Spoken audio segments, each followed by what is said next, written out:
My daughter looked me in the eye and said, "You'd make everyone's life easier by disappearing. I'm Phelan Wilson, and I just made her wish come true." What Emily didn't know, when she humiliated me at my granddaughter's birthday party, is that I've been writing the checks that keep her perfect life running. The house payments, the private school tuition, her husband's failing tech company, all of it funded by the embarrassing mechanic she wanted gone. For 3 years, I've been the anonymous investor keeping Bradley's business alive, 40% owner of a company worth $12 million. And after what she said to me in front of 40 family members, I decided it was time for some brutal honesty. I didn't yell. I didn't make a scene. I just withdrew $4.2 million with a single phone call. You know what's funny about disappearing? Sometimes when you vanish, you take everything with you. I'm sharing this story because I know some of you have family who've forgotten where their blessings come from. Hit that subscribe button if you want to hear how this ends, and drop a comment letting me know where you're watching from. Trust me, you won't believe what happened next. But first, let me tell you how a simple birthday party became the most expensive conversation of my daughter's life. You have to understand something about Emily. She wasn't always like this. When her mother Sarah died 8 years ago, Emily was still calling me Daddy. Still bringing Sophie over every Sunday for pancakes. Still proud to tell people her father owned Wilson's Auto Repair on Sheridan Boulevard. That changed the day she met Bradley Roberts. Bradley comes from old Denver money. His father owns 3 car dealerships and a country club membership that costs more than most people make in a year.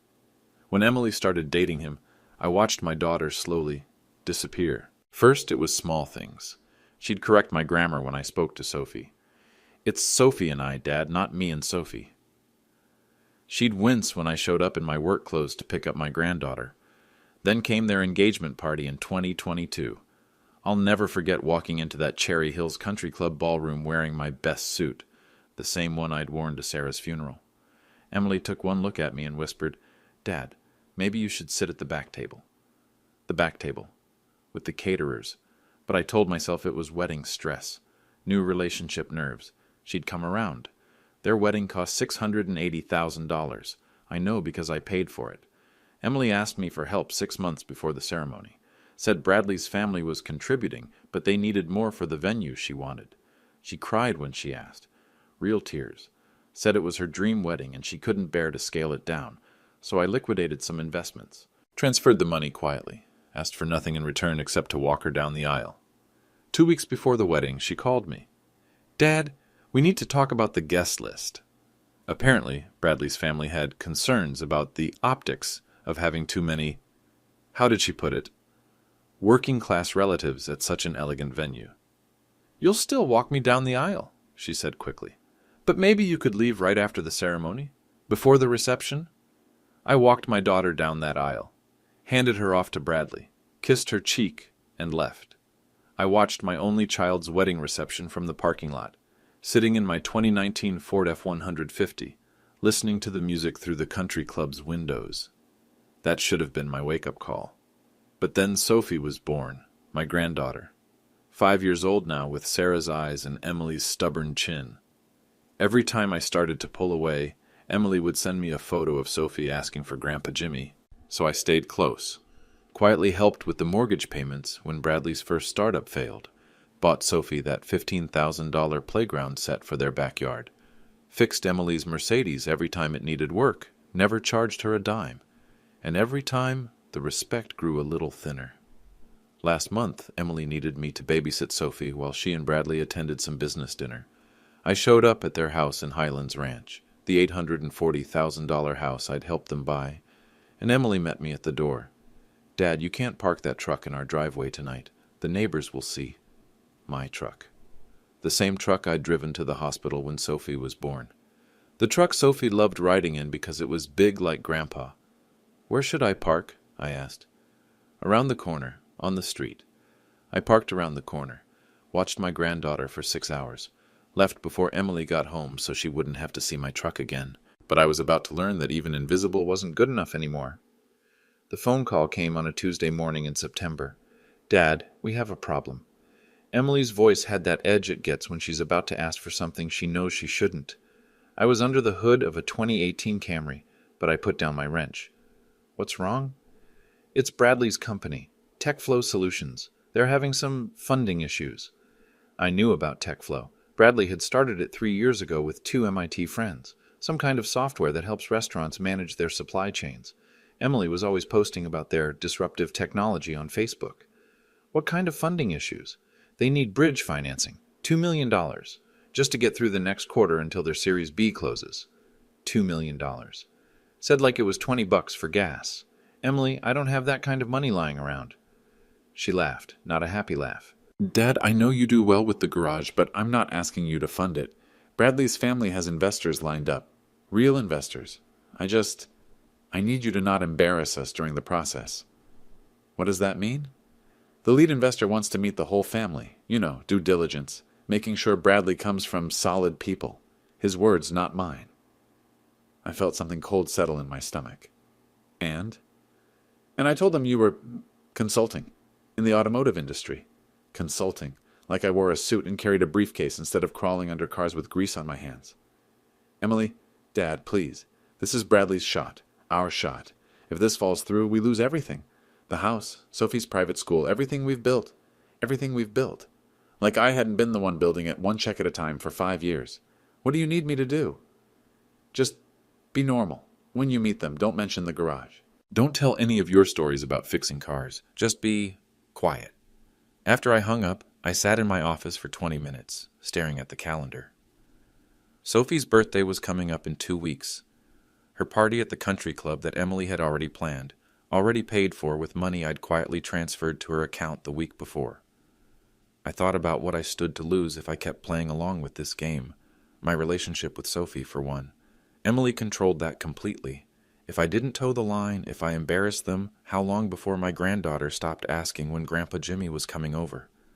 My sense of self-worth, which was already hanging by a thread. How long could I keep pretending to be someone I wasn't? How long before I started believing their version of me? The embarrassment, the liability, the man who should park around the corner. But there was something else, something Emily didn't know. I walked to my desk and pulled out the bottom drawer. Inside was a manila folder I hadn't opened in months. Investment documents, bank statements, legal papers that told a very different story about Phelan Wilson than the one my daughter had been telling her fancy friends. 20 years ago, when Sarah got sick, I started thinking about the future differently. Started putting money aside, not in savings accounts or CDs, but in investments. Tech stocks mostly, back when nobody thought a mechanic would understand companies like Google or Amazon. I was wrong about a lot of things, lost money on plenty of bad bets, but I was right about enough of them.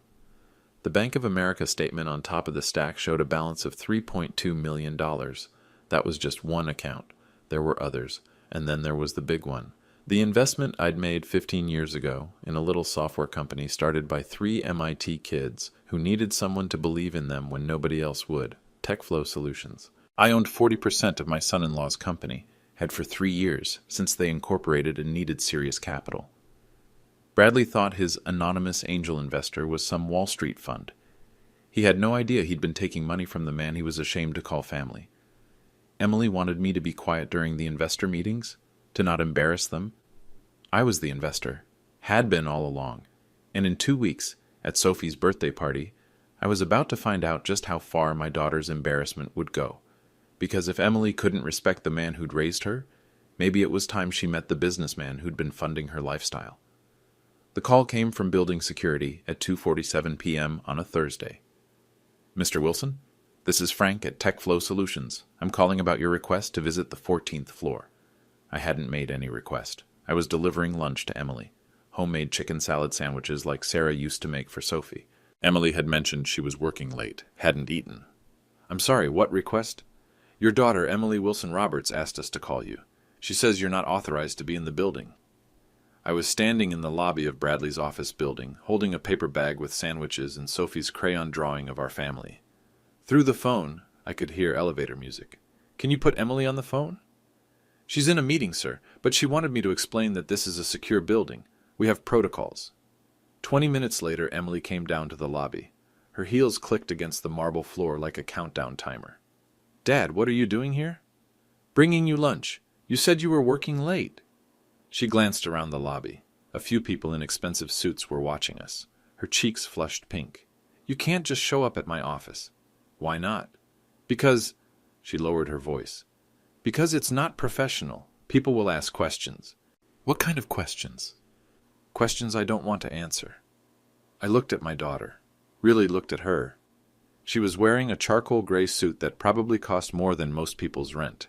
Her hair was pulled back in a perfect bun. Her makeup was flawless. She looked like success. Sounded like success. She also looked ashamed of the man who'd paid for the education that got her this job. What would you tell them, if they asked? Dad, please don't make this harder than it has to be. Just answer the question, Emily. What would you tell them about me? She glanced at the security guard, who was pretending not to listen. I'd tell them you were someone who was leaving. Someone who was leaving. Not her father, not the man who'd worked double shifts to pay for her college. Someone who was leaving. Emily, I know what you are. Her voice was sharp now, cutting. And I know what this looks like. A man in work clothes showing up at a tech company with a paper bag lunch. I looked down at my clothes. Blue work shirt with Wilson's Auto Repair embroidered on the pocket. Clean jeans, steel-toed boots that had walked her down the aisle at her wedding. What does it look like? It looks like someone who doesn't belong here. The words hung in the air between us. Frank, the security guard, shifted uncomfortably. A woman in a power suit walked past, her heels echoing Emily's earlier footsteps. And where do I belong? Dad, that's not what I meant. Where do I belong, Emily?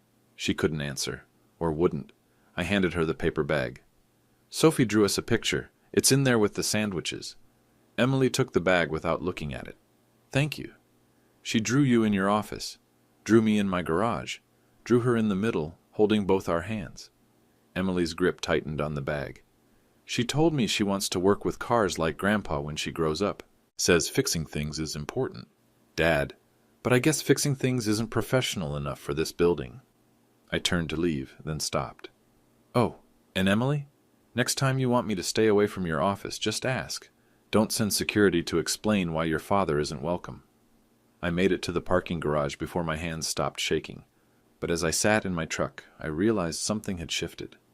For the first time in 5 years, I wasn't hurt by Emily's rejection. I was angry. And anger, I was about to learn, was much more useful than hurt. That night, I called my attorney, Patricia Davis.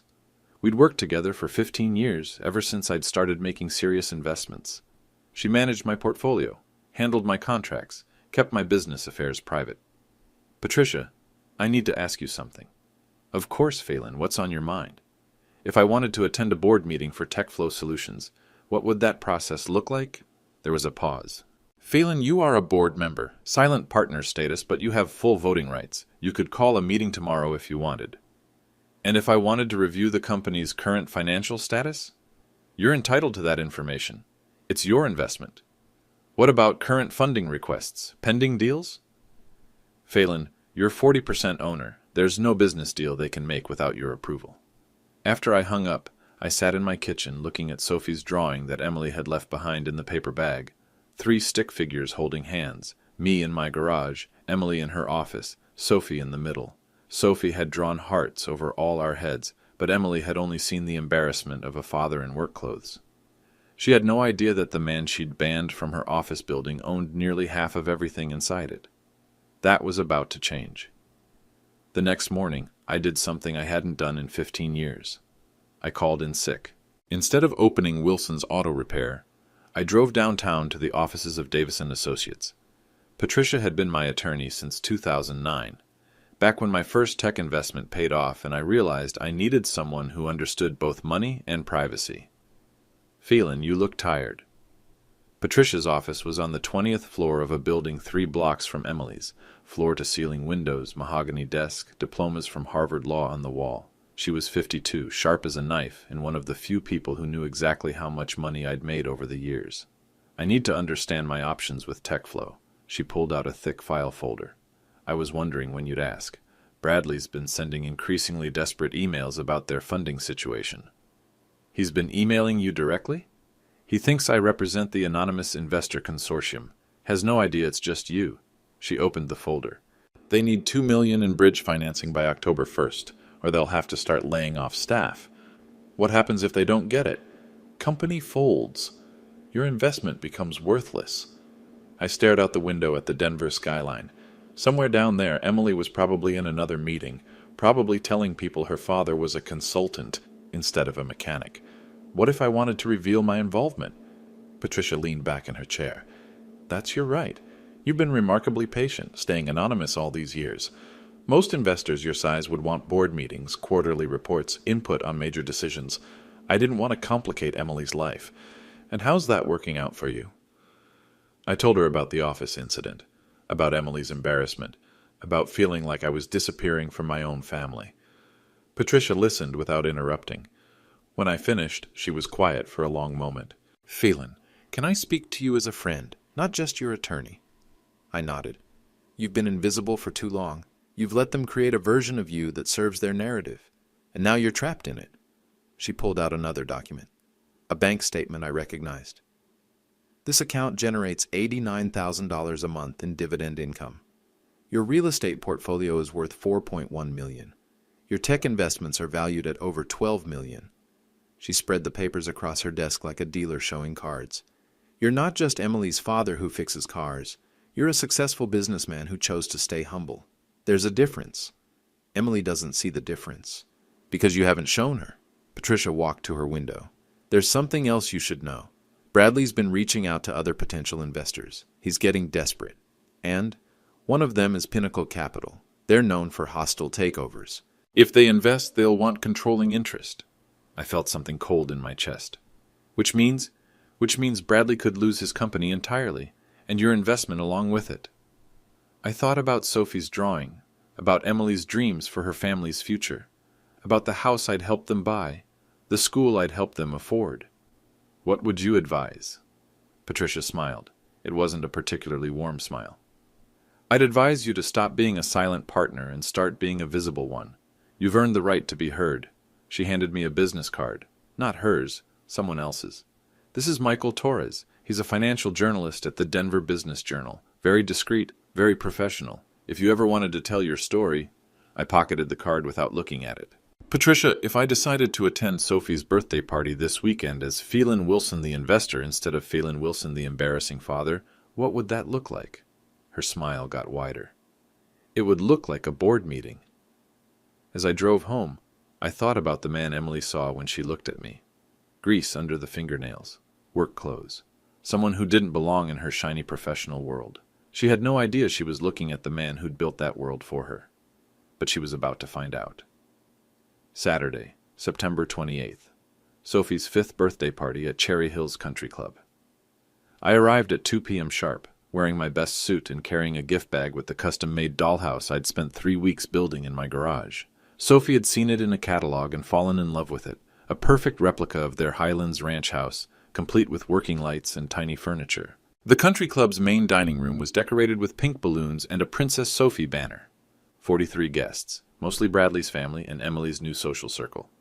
I counted them as I walked in. Sophie ran to me immediately. "Grandpa Jimmy, you came!" I scooped her up, and for a moment everything felt normal. This was my granddaughter, my family, my people. Then I saw Emily's face. She was standing near the buffet table with Bradley's mother, Patricia Roberts, not to be confused with my attorney, Patricia Davis. Patricia Roberts was old Denver money, the kind of woman who measured people by their zip codes and club memberships. Emily excused herself and walked over to us. "Dad, you made it." Her smile was tight, practiced, the same smile she'd worn at her wedding when she'd asked me to leave early. "Wouldn't miss my granddaughter's birthday." "Of course not." She glanced at my suit. "You look... nice. Nice." Like she was surprised I owned clothing without grease stains. Sophie was tugging on my sleeve. "Grandpa, did you bring my present? Did you finish it?" "I did, sweetheart. Want to see?" I set the gift bag on a nearby table and pulled out the dollhouse. Sophie's eyes went wide.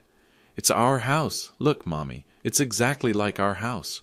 Other children gathered around. Parents started murmuring appreciatively. It was beautiful work. I'd been building things with my hands for 37 years, and this was one of my best pieces. "Did you make this yourself?" asked one of the mothers. "I did. Took about 60 hours. "That's incredible craftsmanship. Are you a carpenter?" Before I could answer, Emily stepped in. "My father is very handy." Very handy. Like I was a weekend hobbyist instead of a master craftsman. But I let it slide. This was Sophie's day. The party continued smoothly for an hour. I talked with other grandparents, helped serve cake, watched Sophie play with her friends. I was careful to stay in the background, not draw attention to myself. Then Bradley's father, Robert Roberts, approached me during the gift opening ceremony. "You must be Emily's father." Robert was 68, silver-haired, wearing a suit that cost more than most people's cars. He had the kind of confidence that came from never having to check a price tag. "Phelan Wilson, good to meet you." "Robert Roberts, I understand you work in the automotive industry." Emily's version of my biography. I glanced over at her, but she was busy helping Sophie with a particularly stubborn bow. "That's right." "What aspect? Sales? Management?" The conversation could have gone smoothly. I could have deflected, changed the subject, kept playing the role Emily had written for me. Instead, I told the truth. "I own an auto repair shop. Fix cars." Robert's expression shifted slightly. Not disgust exactly, but a subtle recalibration. Like he'd been talking to one type of person and suddenly realized he was talking to another. "I see. Well, honest work." Honest work. The phrase rich people used when they wanted to be polite about poor people. It is. Must be challenging in today's economy. All these computer-controlled vehicles. You adapt or you die. Robert nodded absently, already looking around the room for someone else to talk to. "Well, it was nice meeting you, Phelan." He walked away mid-conversation. Didn't even wait for a response. I stood there for a moment, watching him rejoin his circle of friends near the bar, watching them glance back at me and whisper. That's when I heard it. Emily was standing 10 feet away with Bradley's mother and 2 other women. Their voices were low, but not low enough. "He seems nice," one of the women was saying. "He is," Emily replied. "He just doesn't really fit in with our crowd." "What does he do?" Emily hesitated. I watched her face change, watched her make a decision. "He's between opportunities right now." Between opportunities. Like I was unemployed instead of owning a successful business. "Oh, that's hard," said Bradley's mother, "especially at his age." "It is, and honestly."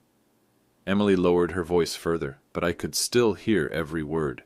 "If you want to know the truth, sometimes I think life would be easier for everyone if he just disappeared." The room didn't stop.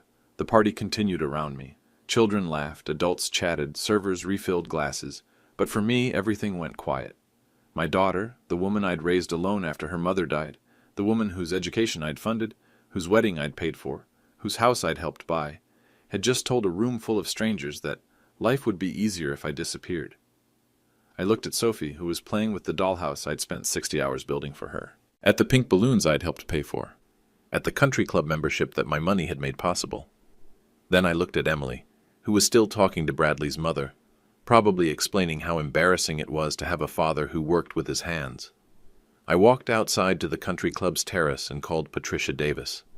"Patricia, it's Phelan. I need you to come to Cherry Hills Country Club, now." "Phelan, what's wrong?" "Bring the TechFlow files, all of them." "Phelan, it's time for a board meeting." When I walked back into the dining room, Sophie ran up to me. "Grandpa, where did you go? I want to show you my other presents." I knelt down to her level. "Sweetheart, Grandpa has some business to take care of. But I'll see you very soon, okay?" "Promise?" "I promise." I kissed her forehead and stood up. Emily was watching from across the room, probably wondering why I looked so calm. She was about to find out that sometimes the quietest people make the loudest decisions. Patricia Davis arrived at 3:47 p.m. I watched her walk into the country club's main dining room carrying her signature leather briefcase, the one with the gold clasps that had closed more high-stakes deals than most Denver lawyers see in a lifetime.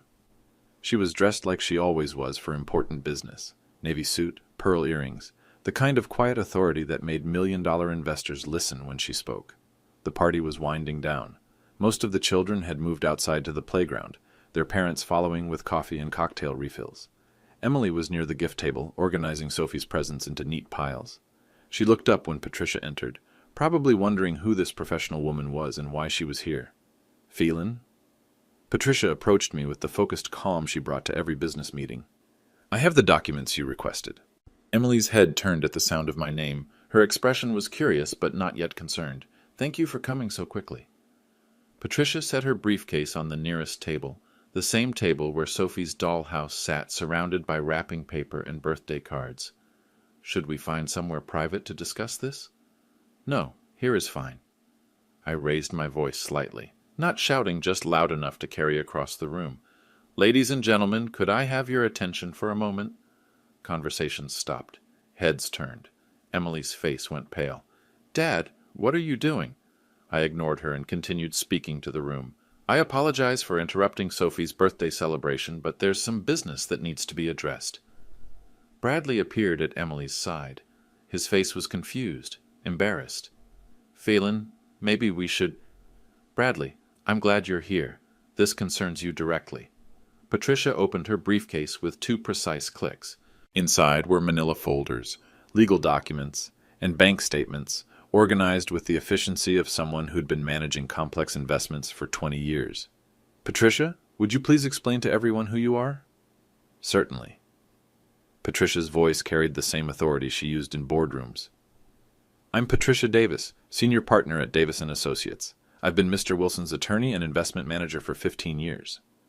Emily's confusion was shifting to something that looked like panic. Dad, what is this about? It's about honesty, Emily. I picked up the first document Patricia handed me. A corporate filing from the Colorado Secretary of State. Bradley, you know your company, TechFlow Solutions, has been looking for bridge financing. Yes, but I don't understand. $2 million to get through the next quarter. Bradley nodded slowly. The room was completely quiet now. Even the servers had stopped moving.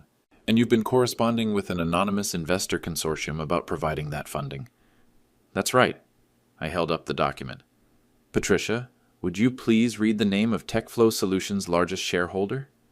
Patricia took the document, her voice clear and professional.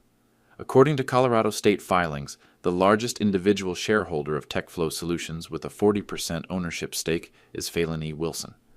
The silence that followed was complete. Emily's mouth opened, but no sound came out. Bradley stared at the document like it was written in a foreign language. Robert Roberts, who had dismissed me an hour earlier as someone who did honest work, took a step forward. I'm sorry, what did you say? Patricia continued reading. Mr. Wilson has been the company's primary investor since 2021, providing initial seed funding of $1.8 million and subsequent capital investments totaling $3.6 million. I watched Emily's face change as the numbers sank in. $3.6 million. More money than she'd probably imagined I'd seen in my lifetime. That's impossible, Bradley said. Our investor is a fund. Pinnacle Partners. No, Patricia replied calmly. Pinnacle Partners is the shell company Mr. Wilson established to maintain his privacy. He is your investor, Bradley. He always has been. Emily found her voice. Dad, this isn't funny. You're right. It's not funny at all. I took the second document from Patricia, a Bank of America statement dated 3 days earlier. Patricia, would you please share Mr. Wilson's current liquid assets? Mr. Wilson maintains several investment accounts. His primary account shows a current balance of $3.2 million. His real estate portfolio is valued at $4.1 million. His total investment portfolio, including his stake in TechFlow, is valued at approximately $12.4 million. The room was so quiet I could hear the grandfather clock in the lobby ticking. Bradley's mother, Patricia Roberts, was staring at me like I'd grown a second head. The woman who had patronized me, who had agreed that my presence made life easier for everyone if I just disappeared, was realizing she'd been talking to a millionaire. I don't understand, Emily whispered. It's simple. For the past 3 years, your husband has been taking investment money from the man you're embarrassed to call your father. I turned to address the room again. Emily told some of you that I'm between opportunities.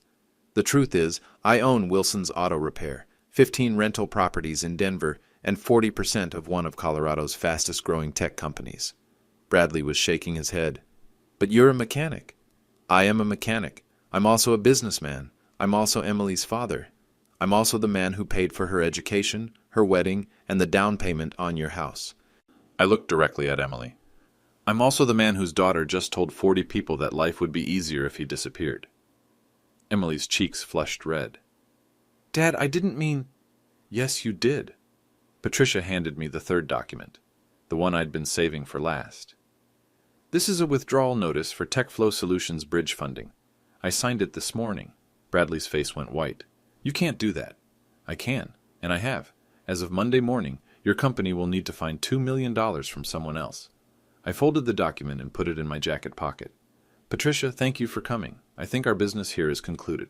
As Patricia packed her briefcase, I walked over to Sophie, who was still playing with her dollhouse, blissfully unaware that her birthday party had just become a business meeting.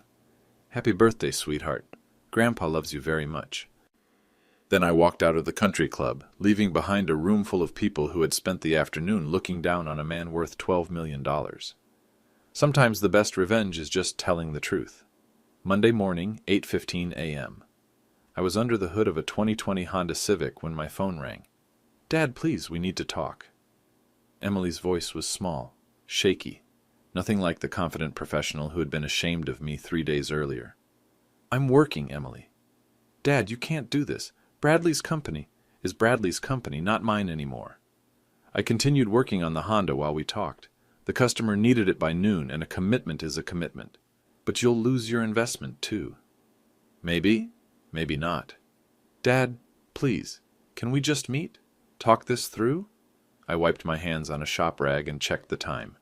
I'm busy until 5. You know where to find me. At 5:23 p.m., Emily walked into Wilson's Auto Repair. She looked around the garage like she was seeing it for the first time. 3 work bays, hydraulic lifts, tool chests, organized with 37 years of precision. A business that employed 6 people and generated enough profit to fund the lifestyle she'd been living. I haven't been here in 3 years, she said quietly. I know. She sat on a folding chair near my desk. Dad, I need to ask you something, and I need you to be honest. I'm always honest. That's been the problem. Did you really pull the funding? I showed her the paperwork.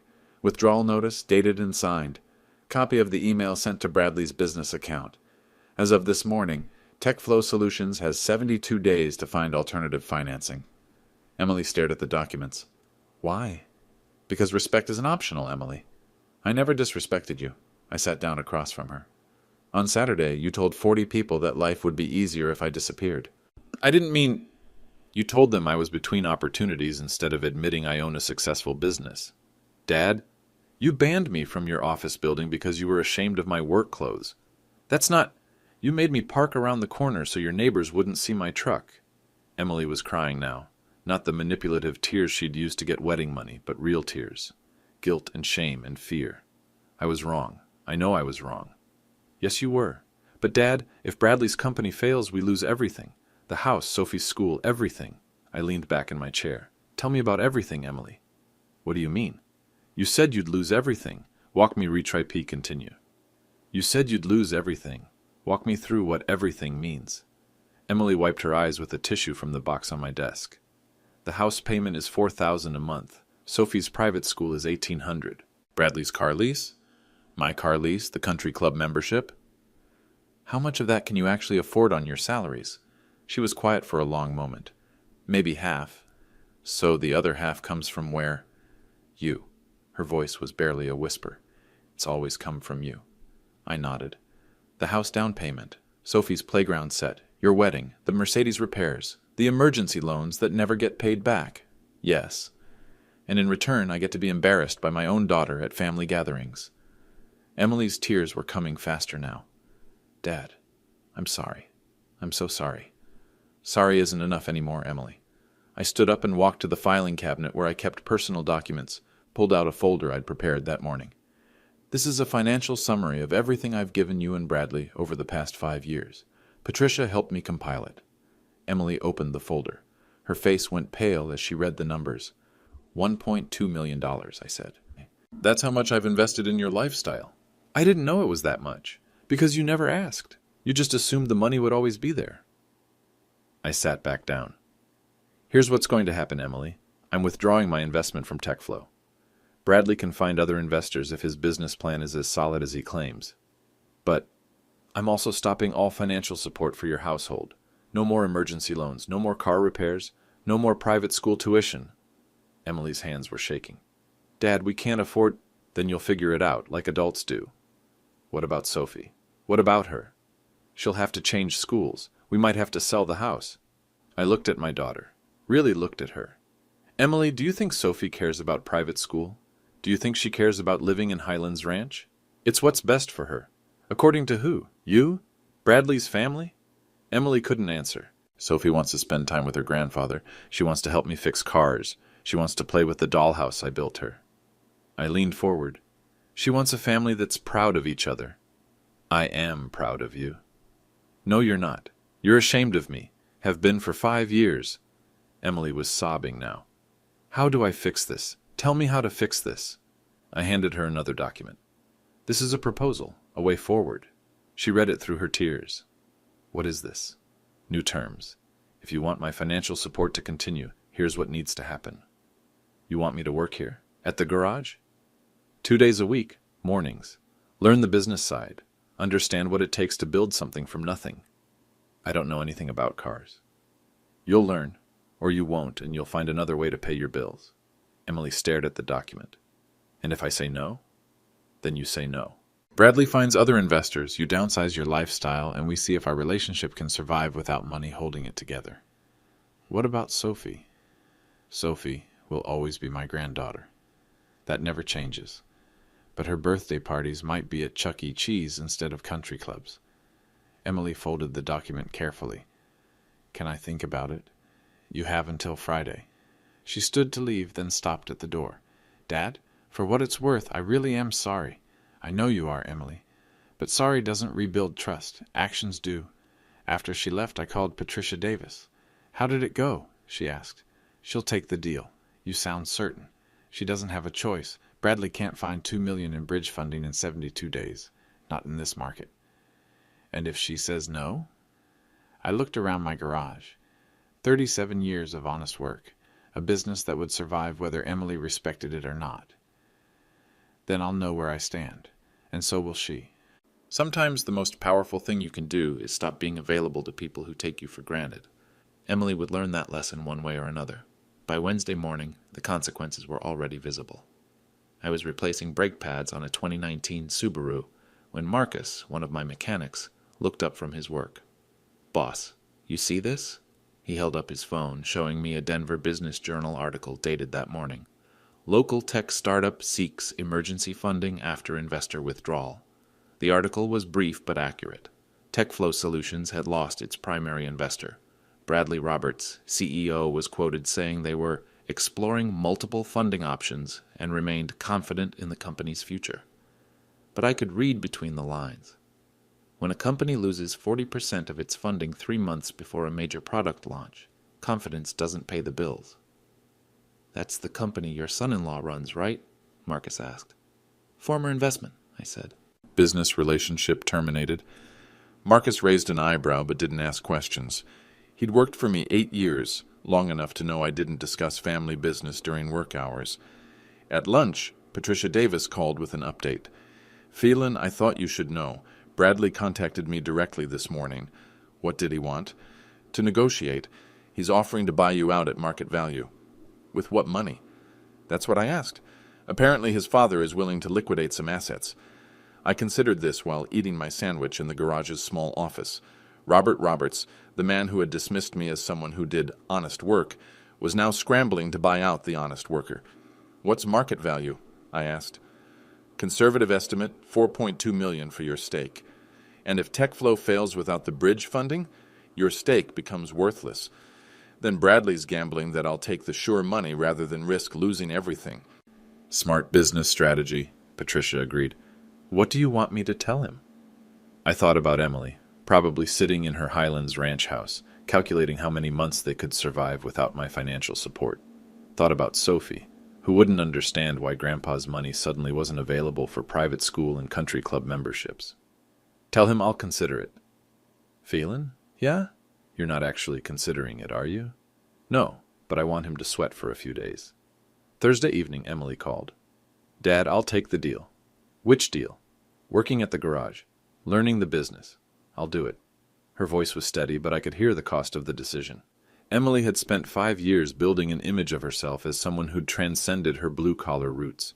Working at her father's garage would shatter that image completely. What changed your mind? Bradley's father offered to buy you out. Robert thinks it's the smart play. Take the money and run. And you disagree? I think. She paused, choosing her words carefully.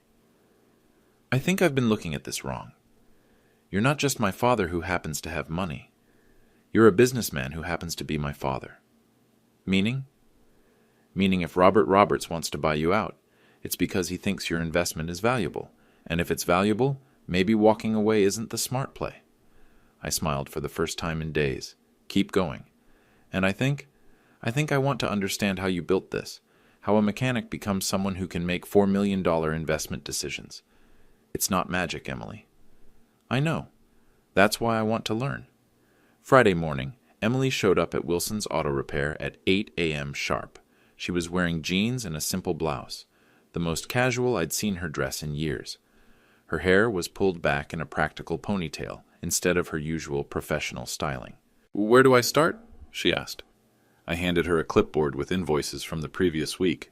"Accounts receivable. Match the work orders to the payments. Figure out which customers haven't paid yet."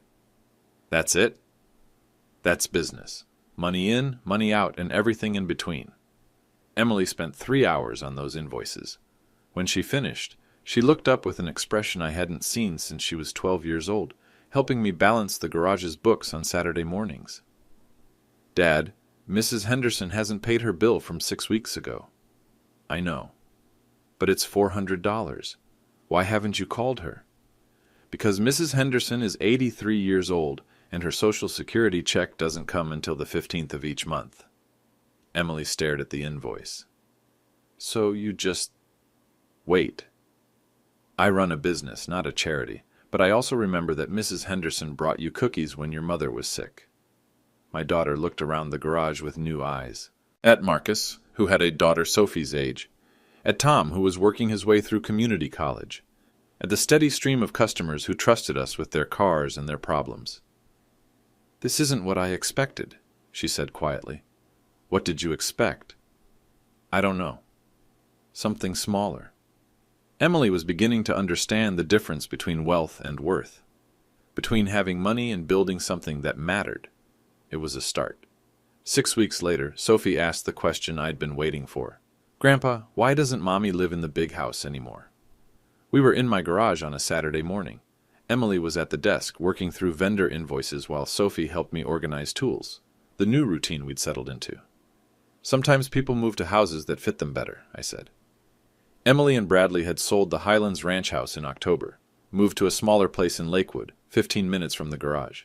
Sophie's new school was the public elementary 2 blocks from their rental house, the same district where Emily had gone to 3rd grade.